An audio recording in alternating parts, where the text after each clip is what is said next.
Say I walk like a king, talk like a king. You can act around now, say the same thing. They chasing the fame, they all want the name. But they ain't got what's running through these veins. Say I walk like a king, talk like a king. You can act around. It's a special edition of the Proud Panthers podcast, live on StreamYard, streaming to X and YouTube, and this will all be uploaded later on our website, ProwledSports.com. That's PROWLED sports.com, a part of the Proud Panthers family. And I couldn't go another day without talking more about our High Point University Panthers win over Furman last night in Rock Hill. I felt like after the way that game played out, there should be lots of excitement, lots of conversation, but also we normally, after each game, have what we're calling just Proud Panther Spaces. It's live, and it's on X, and it's open for anyone and everyone to go and take part in. Usually we do it about, I'd say, a half hour after the game finishes. And last night, because of the travel coming back from Rock Hill, it's difficult to host that, to also drive 85 coming northbound, answer people's questions. There was some technology involved where signals are bouncing in and out. So for all of that, I just felt like, hey, let's make use of some new technology that I'm still getting accustomed to working with and using, like this camera, and we'll do a new thing where we're coming on and doing a reaction a day after a special edition of the Proud Panthers podcast live. But also, like I said, we'll stream this onto our website and the other sources at a later time. Last night, one of the biggest things that I failed to mention on the spaces was, I guess, how impressive it was to watch our offense pick and choose whatever shot, whatever opportunity we really wanted. So that's one of the things I really wanted to go back to and address a little bit more today. That was not a good look for Furman, I would say, and their defense. Meanwhile, our defense continues to be very impressive in looking at the numbers that did come out. The other thing that I thought I would readdress later, and I talked about this a little bit last night, was the rebounding. A second look, now that I'm able to actually see a stat sheet and not be managing the wheel and trying to do all the other things at the same time, does showcase that we've got a little bit of room for improvement there. And also, after the game, there's been lots of positive commentary that's all over the place. Jeff Goodman, a source that I know a lot of people are referencing a day after, he is a part of the Field of 68, part of the crew that put on this tip-off event that High Point was playing in. And he came out and made a statement that is very flattering. I don't even necessarily disagree with what he said. I just want to make sure that everybody takes it with a grain of salt, is what I would say. So I feel like today would be a good opportunity to kind of come back on, rebalance some of these ideas out. And if you have not, go and try to listen to that spaces that we hosted, because I did share a lot of my initial thoughts and ideas there that I don't necessarily want to repeat for those that did take a part in listening to that. A lot of what I said was straight from the heartfelt after the emotions and the adrenaline raced through from the opening night game. The only thing I did want to repeat is, again, my congratulatory statement to head coach Flynn Clayman on the victory, because I shared it last night and I would want to share it as many opportunities as I can. When I started Proud Sports, I started it because I felt like this team, this program deserved more coverage than they were than they were getting. And no one owes me anything for it. But the team, under the guidance and direction of Coach Clayman, have been very open and have really embraced the idea, the opportunity even, that this presents to be able to have a podcast about their program, to be able to have more coverage of the players, of the coaches, of what they're doing. Really, it's free advertising, to be honest with you. And I just am appreciative because they've extended that opportunity to me.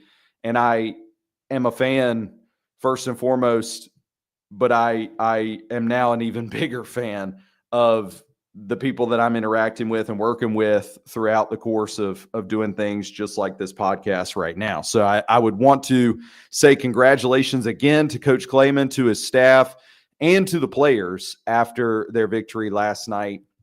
Very impressive. And I would add again that it was a statement victory for this team, but also to put the program out on the map in a way that a lot of people now are talking and seeing, maybe for the first time. I think the first thing that we should talk about today, a day after, is how dominant we were able to control things on both ends of the floor.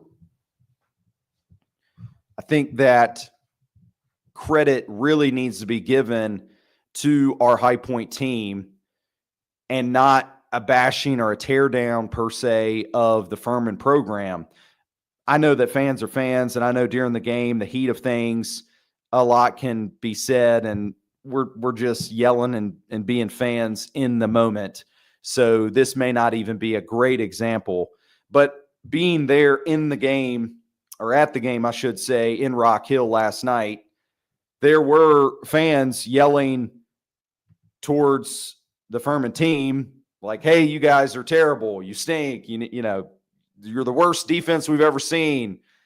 Those are just fans having fun and yelling things. And I don't really put a lot of stock into that, but it is a good time to iterate and reiterate for those that listen to the spaces that Furman's program is very good. Their coaching staff is versed in what they want to do. Their players returning have been there, and they already have a grasp and an understanding. So the reality is that coming into last night's game, coming into this season even, that team should be, I don't know if I want to say miles, we'll say plenty of yards ahead of where other teams are at this stage in the season. Continuity does mean something. Being familiar and having understanding of one another means something. You can make up a lot of ground on that with other things, just like High Point showcased last night, but that doesn't mean that all of a sudden the reality of Furman being ahead of the game, ahead of the curve, a good solid program, that doesn't tear all that down. That doesn't remove all that as true and facts. And that is fact. I really don't see how Furman will finish worse than third in the SoCon Conference this season. Last night, I don't know that they looked that way, but I think that is highlighting a more of a need for us to give credit to our Panthers of what they were able to accomplish last night, both ends of the floor. Defense really speaks for itself. When you're forcing, let me open it back up here to get the exact numbers now that I don't have to guess. When you're forcing 22 turnovers and it was 25 points scored off of those turnovers. What else do you really need to say? That's serious efficiency on the defensive end. The offensive side of things, you shot 58%, and there were 5 players in double figures. And I think with maybe the way the minutes juggled out, you could probably have 6 or 7 guys easily get to that same mark of double figures. Assists to turnover ratio, really good. We only had 6 turnovers last night and 17 assists. So all in all, both ends of the floor, very effective, very efficient. Really, like I said, that is something I want to emphasize as a positive takeaway for High Point and less so of a negative against Furman. That's what I would really encourage people looking into this game and the outcome to realize. The other thing that I find interesting today, and it's where I want to rest probably for the rest of our time here in reacting to last night's outcome, was how much people are taking these results and now fast pacing through the rest of the season like Jeff Goodman did. Jeff had said some point during the game, I was there in live, so I didn't catch it in person. Maybe it was even a tweet that he put out. I can't remember exactly. I just know that some people have referenced it to me today, and there's been questions and thoughts given to me. And so now I just feel like it's a good time to address it. But Jeff Goodman said that he could see a place where High Point goes undefeated for the entire season. Now, I already came out at the start of the season, and I know I've said somewhere, I don't know if it was in a recording where we could bookmark it and go back and get the receipts for you, but I know that I have said it, and that is that in looking at High Point's entire schedule, I can easily see that High Point could win every single game. I think that their talent level, I think that from both the players and the coaching staff talent level, is as good, if not better than every single opponent that is listed on the schedule as you just scroll down through. Where I disagree a little bit with Jeff is, and I think that Coach Huss received a lot of credit in how he went about this. But I don't think that as High Point fans, as anybody associated with the team, that we need to get ahead of ourselves. I don't think we should really be sitting here today saying, you know what? It's a breeze now, boys. Let's put our feet up on the table, kick back, get our cigars in hand, and wait until Selection Sunday comes out because it's all buttoned up now. You know, this is balanced out with the mentality that I know that I've recorded this part. There's a mentality also in Big South conferences similar to the Big South, and High Point being a team that is one of them that I have heard its own fans say this same thing. Hey, it doesn't matter if we lose a game right now. You have to win the Big South tournament in March to get there anyways, to the NCAA tournament. Doesn't really matter these outcomes right here early in the season because it's just a one-weekend tournament for the conference that matters. So you can't have the disparities. You can't have both. You can't say on one hand, hey, doesn't matter if we win, lose, or draw the games right this second. And then at the same time, say the opposite, which is it's a breeze. We're going to win every game. I love the enthusiasm. I'm a big fan. I I want us to win every single game, and I've said that over and over and over. I've said I don't want us going into any game with the mentality that it doesn't matter, that if we did lose, it's okay. So as I look down through the schedule, yes, homecoming coming up this weekend is Averett University. We're going to talk about that game. I plan to interview Coach Klayman. I plan to have a podcast devoted to it on Friday coming out. We're going to talk about that game. It's a game on our schedule, and it matters. But if I had to pick the next game that holds as much weight of an opponent that would be really competitive with our team, that would be at UAB. It's our true road test, really the only true road game that we're going to get, because the rest are either an MTE or we play App State, but it's not at their home floor. It's, again, at like kind of a neutral site in Hickory. So UAB is a game where I could look at it and I would say we can't just gloss over. We can't just assume that that's a victory because of the way we played last night. So I appreciate the thought. I appreciate that Jeff is thinking similarly, probably with what I'm saying, and that is talent-wise, High Point's as talented as any of these teams. Coaching-wise, High Point has a staff and a coach that's as good as any of these coaches that we're going to face. Facilities and resources, yeah, duh, High Point, top of the mark. But I just don't think that means that we just it's kind of like writing checks that you can't cash is the way I look at it.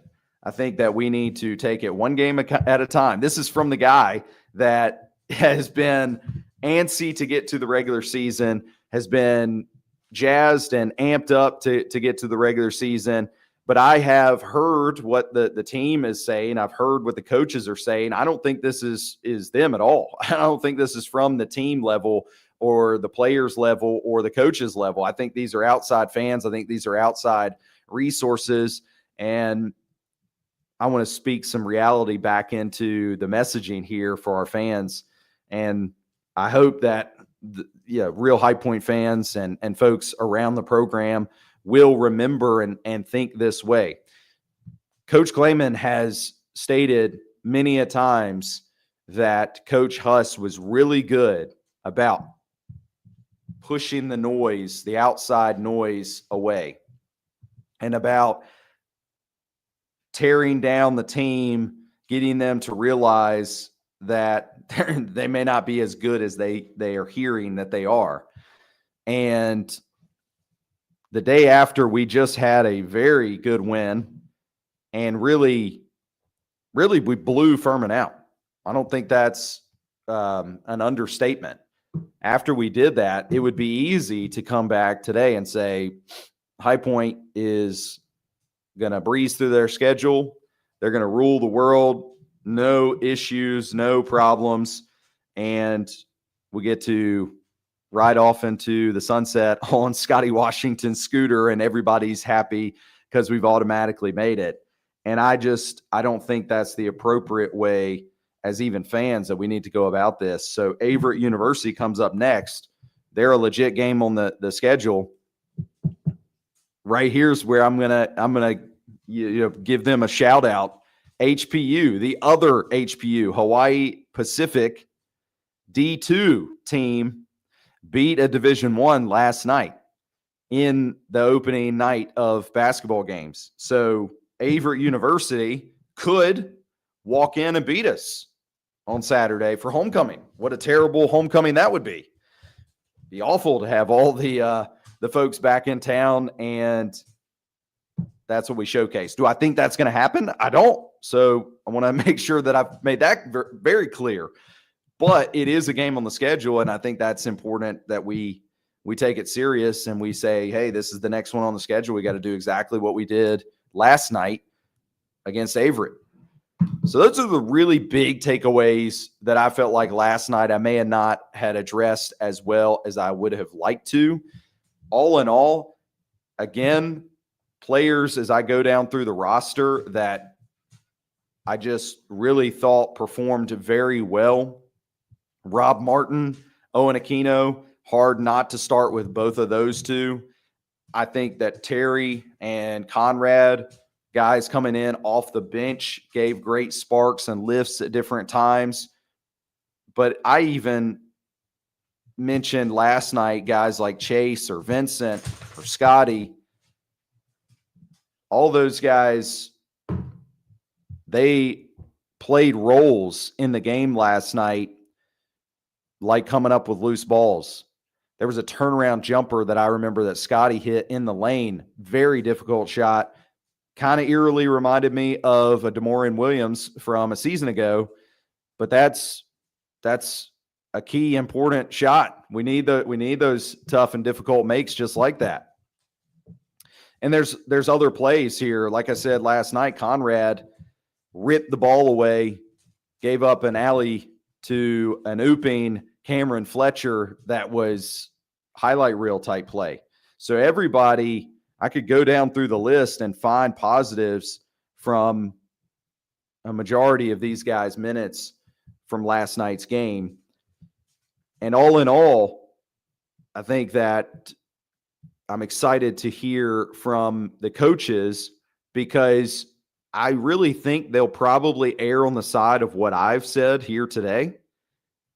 I think that they'll probably say, we've got work still to do.